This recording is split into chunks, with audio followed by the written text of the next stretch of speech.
Almighty God, our sons, pride of our nation, this day have set upon a mighty endeavor, a struggle to preserve our republic, our religion, and our civilization, and to set free a suffering humanity.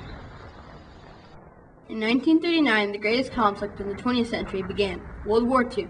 By 1944, the Allies invaded German-occupied France and began their great campaign to liberate mainland Europe. During the struggle to free Europe, many Allied soldiers would hear the phrase, "For you, the war is over." The survival of prisoners of war depended on how closely Germany observed the responsibilities for ensuring the rights of POWs guaranteed to them by the Geneva Convention. Most people have a Hollywood view of the life of a POW.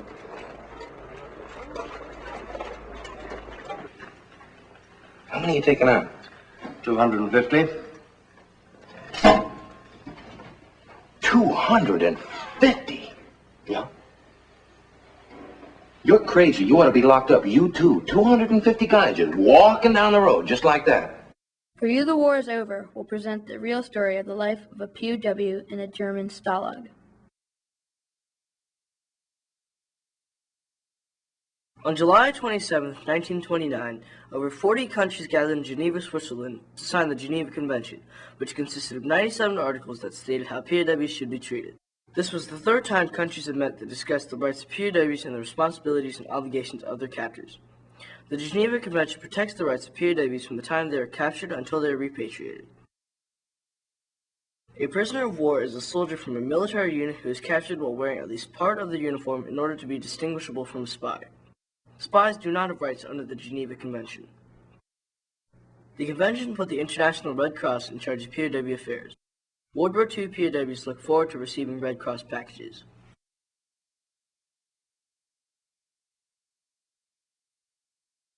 Most Allied POWs were captured in four major campaigns: North Africa, 2,000 men; Italy, 20,000 men; France, after D-Day, 76,000 men, and the Battle of the Bulge, 23,000 men.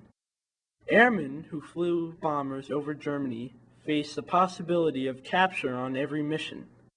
Bombardier Oral G. Thompson was with the 8th Army Air Force when his B-17 was shot down on May 28, 1944. I was a bombardier. I had the best view in the airplane, right straight out the nose. We were on our 25th mission. Realized that that was the last one. We were on our way home after this mission. It was a mission to Magdeburg, Germany, and which is just a little southeast of Berlin. And we're on the bomb run when we were attacked by fighters. Our plane was hit on the first pass.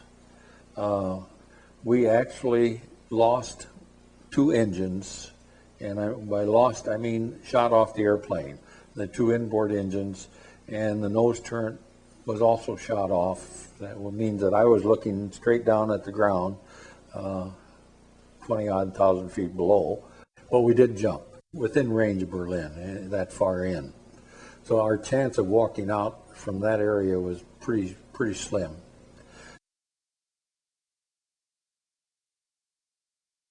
According to the Geneva Convention, POWs had to be evacuated from combat areas as soon as possible. Germany maintained over 90 prison camps called stalags.